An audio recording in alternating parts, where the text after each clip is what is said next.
বল এটা কত? কি? কালকে কার পরীক্ষা? হ্যাঁ আমারই তো পরীক্ষা, আমি যাব না পরীক্ষা দিতে?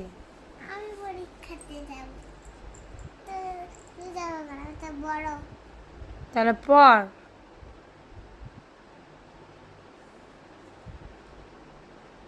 আমার দিকে তাকাও, বলো এটা কত? মাথার মধ্যে ঢোকে না, না ভাল লাগে না না পড়তে? তাই কি করতে ভাল লাগে তাহলে? তাই তাহলে পড়াশোনা বাদ দিতে, তাহলে বইগুলো আমরা ফেলে দিয়ে আসি। তো পড়তে বলে ভাল লাগে না? কি হয়েছে, বন্ধ করে দিলি কেন মাম্মাম? এগুলা পরীক্ষা আছে কালকে, অঙ্ক। হ্যাঁ ও আবার বই বন্ধ করে দিচ্ছে, কি অসহ্য। কোনটা বেরিয়েছিল?